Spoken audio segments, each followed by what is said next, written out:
Attorney Pechi Rose Espera says her name and notarial seal were fraudulently used in the sworn statement of former Marine and surprise witness Orly Gutesa. Who really is Gutesa and how credible is he? Let's get on point with the man who supposedly introduced him to Senator Rodante Marcoleta, former... There's this opportunity that we can correct the situation. May magagawa tayo para sa bayan, narinig na natin lahat. Actually, kaya naman lumabas tong si Sergeant Gutesa, kasi nagulat din siya when he found out na yung perang dinadala nila, tapos narinig na yung flood control, tapos magkano yung kinukuha ang pera. So, you know, this was also in the minds of those doing their jobs with Congressman Saldico. So, it's up to the Senate. But what I'm saying is, I have no political motivation here. Wala akong agenda. Nagkataon siguro, he knows that I'm close to Senator Marcoleta. He wanted to say these things. Mga kabirador, dito talaga natin malalaman na halos lahat ay magkakasabwat sa paglipol sa katotohanan. Makikita natin na iilan na lang talaga sa ating bayan ang handang magbuwis ng buhay para sa katotohanan. Ngunit ito ay pinipilit na pinatagtatakpan ng mga kasinungalingan at pinipilit itong pinapasok sa ating isipan na itong kasinungalingang ito ang dapat nating paniwalaan. Alam niyo ba mga kabirador, sa ngalan ng katotohanan, kapalit nito ang pamimiligro ng ating buhay. Kahit nga ako dito mga kabirador, na nagsasalita at naglalabas lang din at nagsasabi lang din ng sarili kong pananaw o opinion at nagbibigay lang din ng reaksyon sa mga balitang ating nababasa at napapakinggan at pinag-uusapan ay maaring meron din akong masasagasaan at tiyak na masasaktan. Ganun talaga yun. Pero hindi ako natatakot sapagkat nakasandal ako sa katotohanan. Total tayo lang naman ay nakadepende sa mga balitang ating nakikita, nababasa, napapanood sa mainstream media. Ito ay binibigyan lang natin ng sarili nating opinion at pananaw at nagbibigay lang tayo ng reaksyon.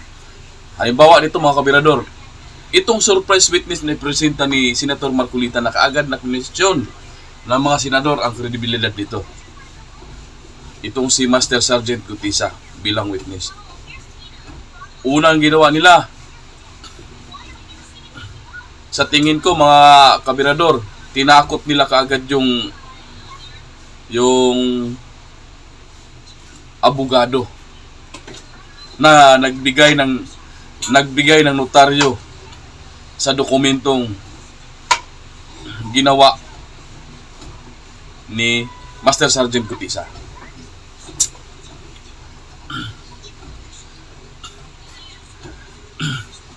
Una nilang ginawa nila ng issue sa piging notaryo na kung saan, kung wala kang common sense bilang tao, ay agad ng paniniwalaan na piki ang testimonya ni Gutesa.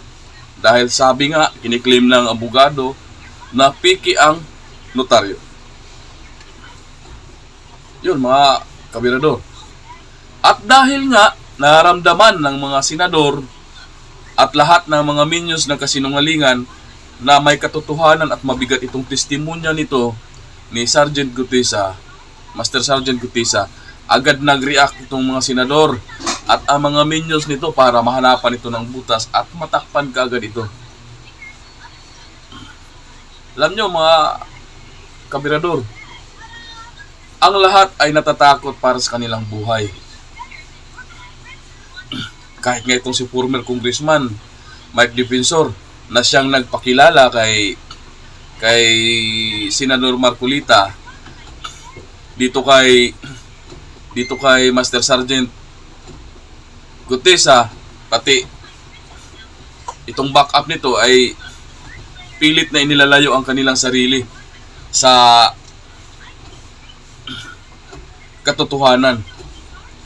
Dahil nga tulad ng sinabi ko kanina, na ang pagsalita ng katotohanan ngayon ay katumbas at kapalit ng buhay natin.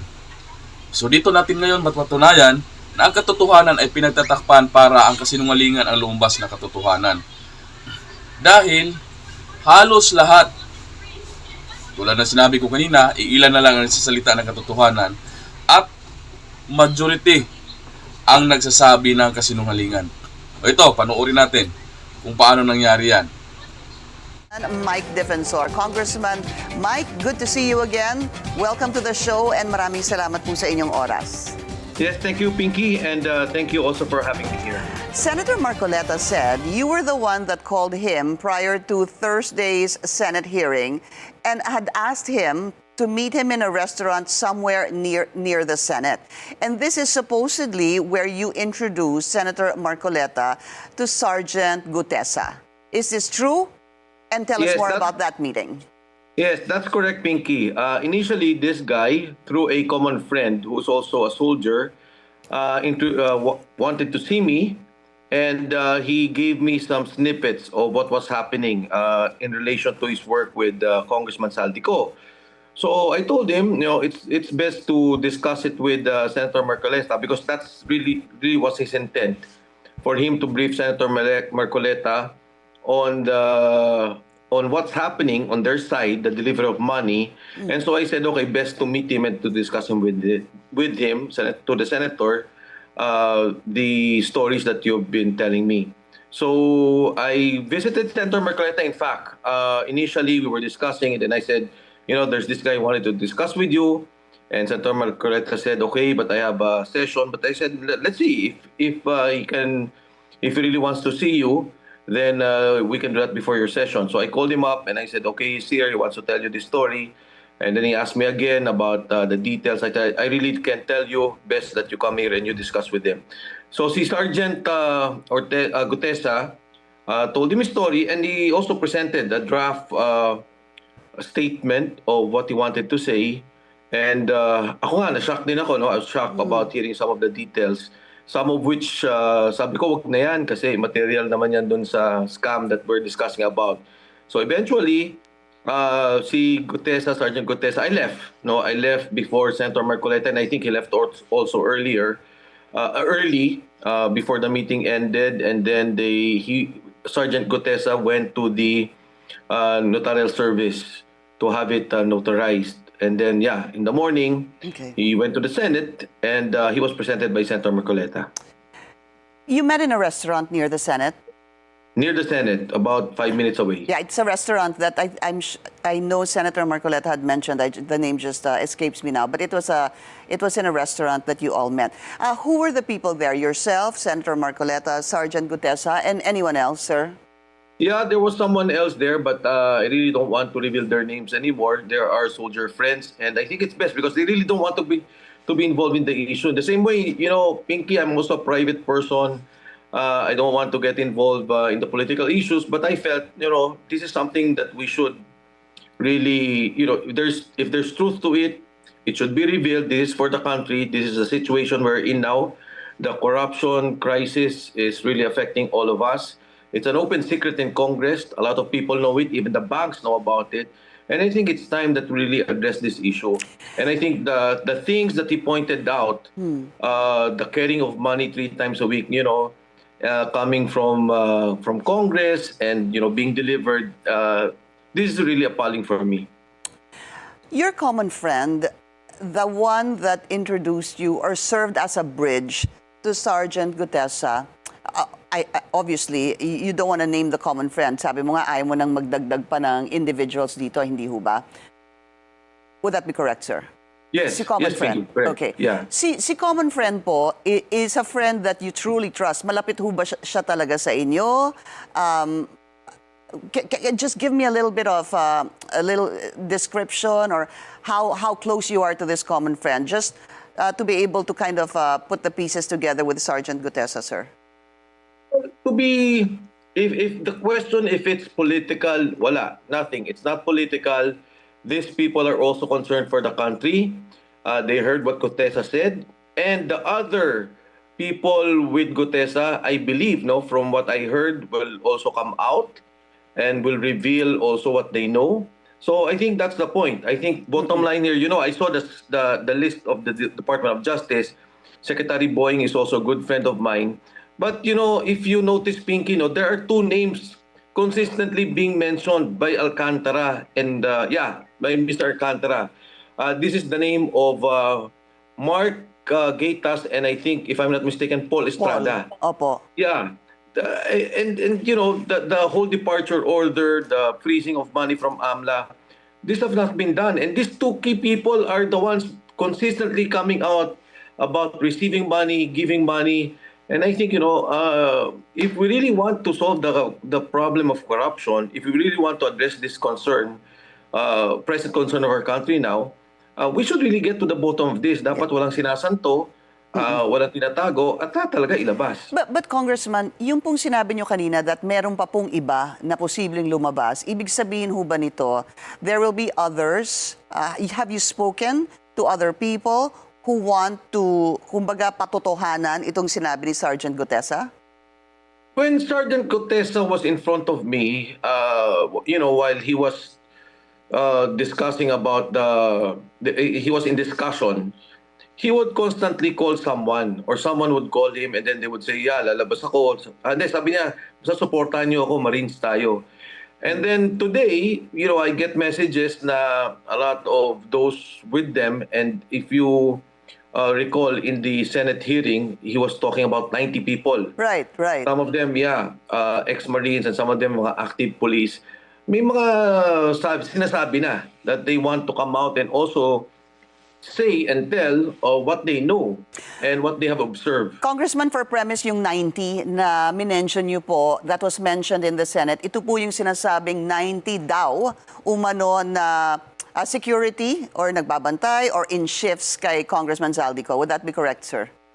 That's correct, Pinky. Okay. From what I understand from the explanation of Sergeant Gutesa, some of them sometimes will be assigned to be securing the houses. Some of them will be assigned in the delivery of money. Some of them would be assigned to be advanced or close-in security for Congressman Zaldico. Okay. So, be that as it may, sir, no? So, meron po siyang daladalang draft statement. I just wanted to get yung inyong personal na pagtanggap dito sa sinabi ni Sergeant Gutesa. When he told you this story, did you immediately believe him? Or were there red flags? Wala walang red flags eh. And you know what he told me, even if they check, you know, it's easy to check. If he's a security detail of a Bicol party list, if he's part of this, makikita mo talaga. And when he was talking, in the same manner when he spoke in the Senate, parehong-pareho eh. And then number two, Pinky, yung sinasabi na it wasn't notarized. You know, he did it in good faith. Walang sumama sa kanya, hindi ko siya kasama. So, tama yun. Imbestigahan niyo yung notaryo. If there's something wrong with that, then we really have to clarify. Ang pagkakalam ko is si Attorney Pechi, you mentioned Pinky earlier. Yeah, is working with the Bureau of Jail currently, and she just passed the bar recently. Because I check also, sabi ko, ano ba itong issue na to? But you know, it's immaterial for me since he made a sworn statement in the Senate. He made a statement under oath which carries also the weight of evidence in a legal proceeding. Whether may mali yung notaryo, he signed it, he presented it to the Senate, and then he verbalized what he said, that's enough, no? That's evidence. But Congressman, if you're in the Senate and then you say, I have a prepared affidavit that is signed and notarized, dapat ho lahat yon ay in good faith. Dapat lahat yon ay tama. Dapat yung sinabi mo ay katotohanan, dapat po yung nag-sign na notaryo ay talagang signature po ng notaryo. Hindi ho ba? That's correct. No, actually, yung principle ng pag notarized, di ba, is that you're making it a public document.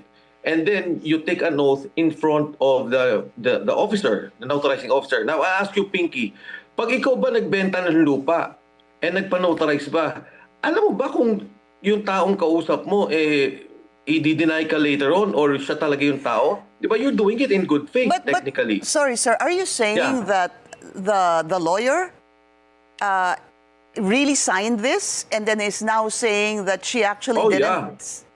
Oh, yes. Go ahead, sir. Because you know what? He went to that office.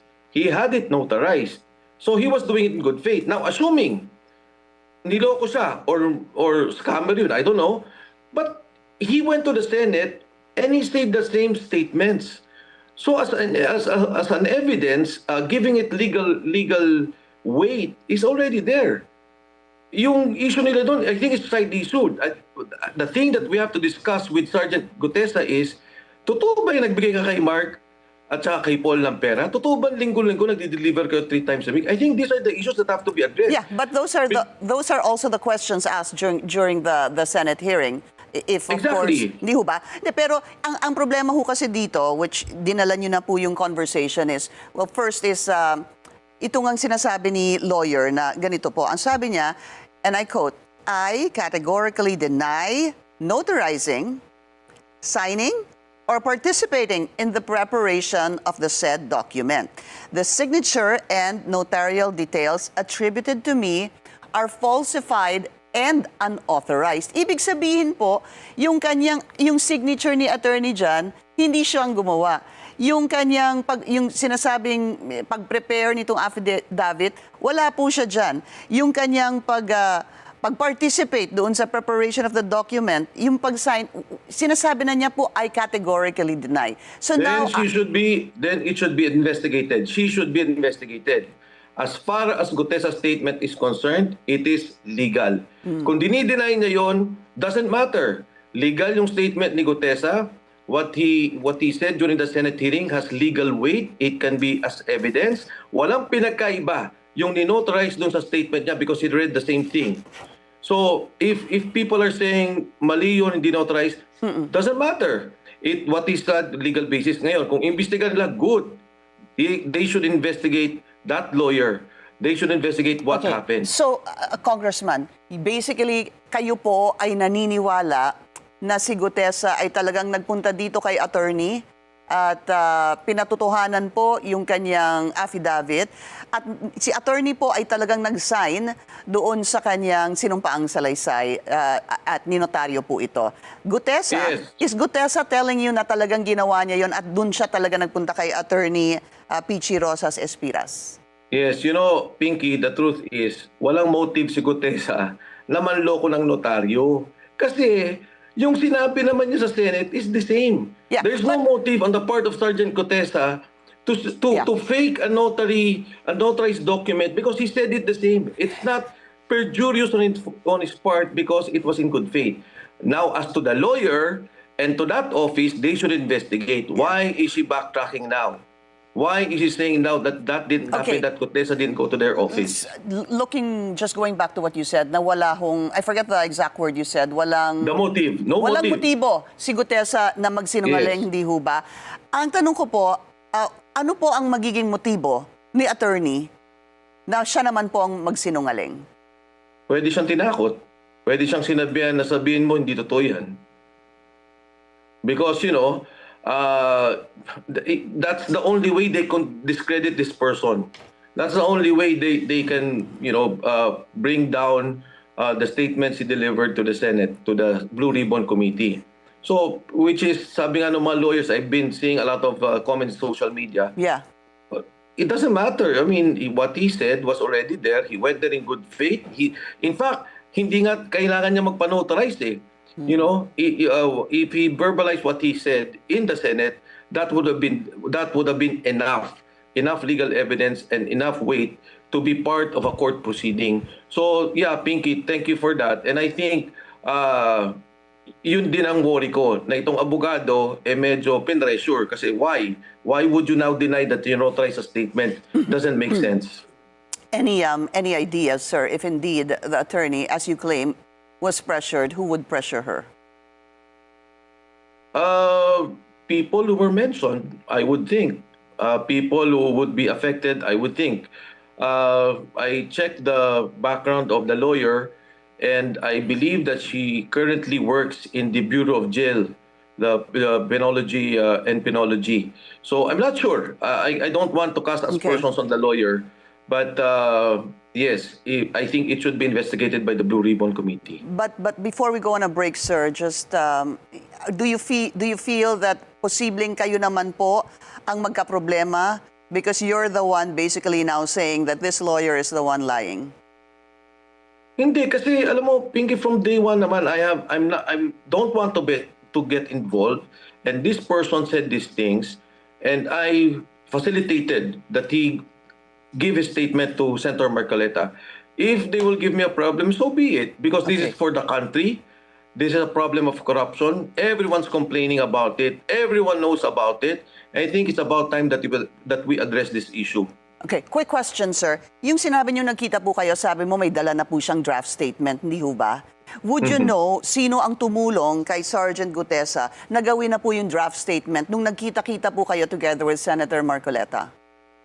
No, Pinky. In fact, hindi pa naman notarized yun eh. It was Yes. just salaysay that he did. Opo, It pero- came from him.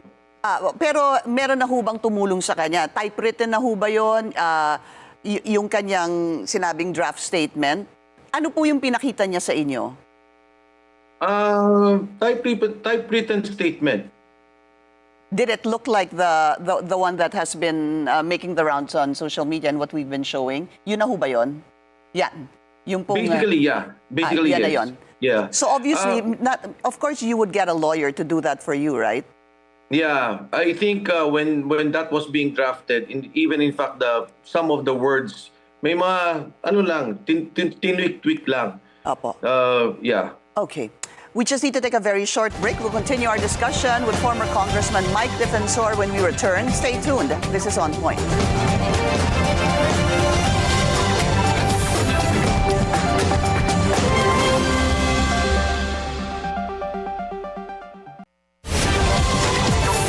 Welcome back to On Point. Still with us, former Congressman Mike Defensor. Congressman, thank you for your time. So, when you met, nakita niyo na po yung papel, yung kanyang draft statement, that it's very similar.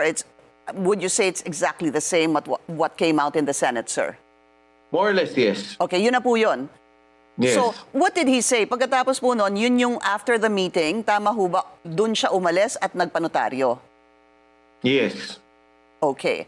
And when you talked to him, did you talk to him recently, sir? I mean, after the Senate hearing?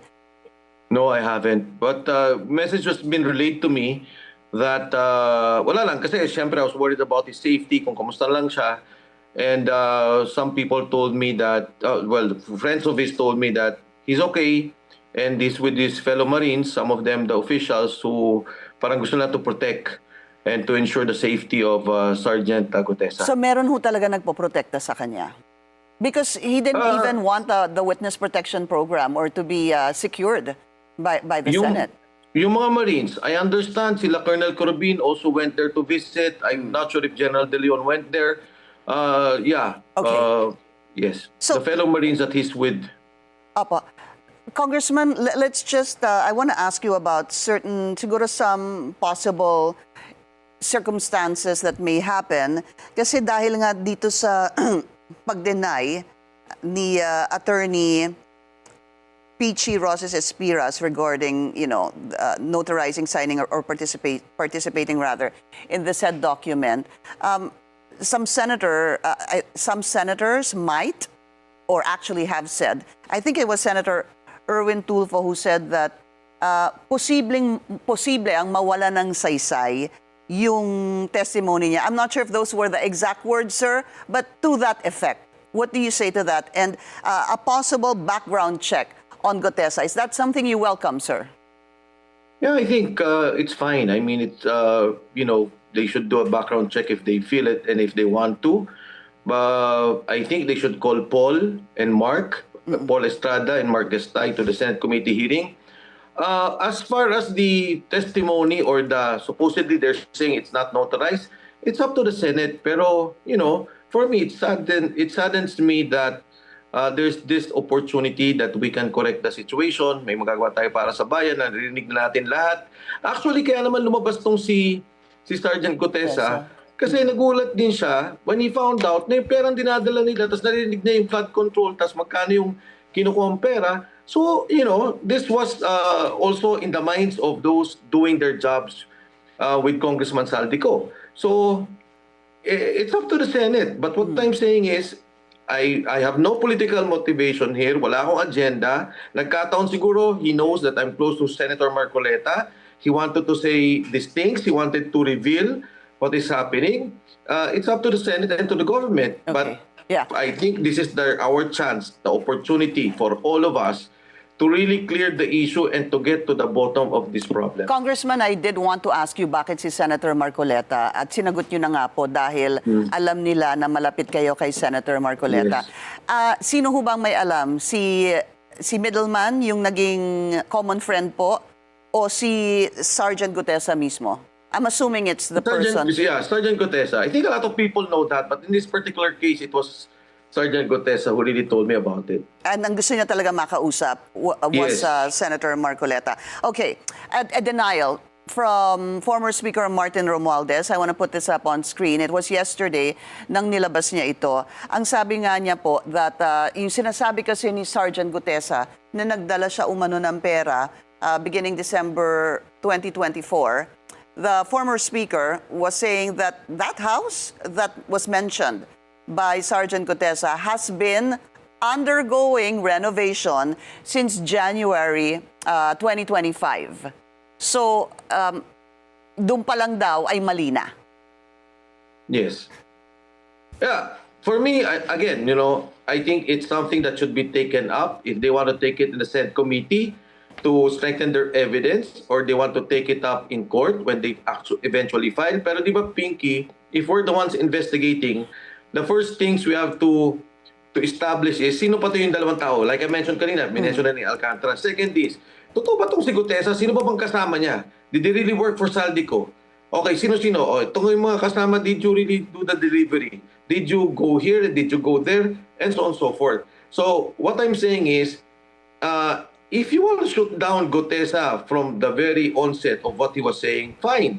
Kung yun ang tingin ng Senate committee, okay lang din sa akin. No? It's up to them. But if you want to really look into the details of what he was saying, if this is true, and check where this money is coming, hindi ka natin alam kung saan yung galing yung pera eh. For all intents and purposes, baka kung saan naman yun. But if this is really the flood control money or money coming from infrastructure projects, then I think it's also incumbent upon the officials to check on what he was saying. I guess when you read when we went through the statements made by Gutesa, hindi ho ba? Sabi nga niya, meron po silang group chat nga, kaya there were times na siya po yung kasama sa pag-deliver ng tawag po nila basura. Paminsan nakikita niya checking their chat group that there were deliveries also of basuras na wala po siya doon. But if you have Congressman Martin Romualdez saying this, siguro better to say it, quote it. The most telling flaw is the witnesses' claim that deliveries were made to McKinley beginning December 2024. Imposible yan. The property has been under renovation since January 2024. I stand corrected there. Sabi ko po January 2025. Yeah. Has been under renovation since January 2024 and was unoccupied except for construction workers. Falsus in uno, falsus in omnibus. False in one thing, false in everything. False rather in everything. Why do you think there was a flaw here? Bakit mo po magde-deliver ng pera 3 times a week sa isang bahay na kung saan nandun po ang mga construction workers as stated by Congressman Martin Romualdez, sir? Yeah, again, I don't want to get in a personal fight with the speaker. We were together. We've been good friends. When he ran the first time, Senator Marcoleta and I were together. Ito para sa bansa lang. Para sa bayan, tingnan natin. If he's saying that, fine. If they want to investigate it further, simple lang naman yan, Pinky, to corroborate it. You check all those people with Saldico. Diba? Oh, you check the people who were delivering money. Did you really deliver in that address? Did you deliver in another address? Once they have that, it's finished. I don't think it would take rocket science to establish these facts or this case, for that matter, yung investigasyon nila, kung talagang gusto nila. Posible ho bang nagkamali kaya si Sergeant Gutesa? I really can't say, Pinky, pero klaro din naman yung sinabi niya, di ba? I delivered in this address, ito yung gate. He mentioned the number. Yeah, and then we do it 3 times a week. Kung hindi dito, binanggit niya yung bahay ni sa 19 Nara, yung sabi niya, kay Michael Yang.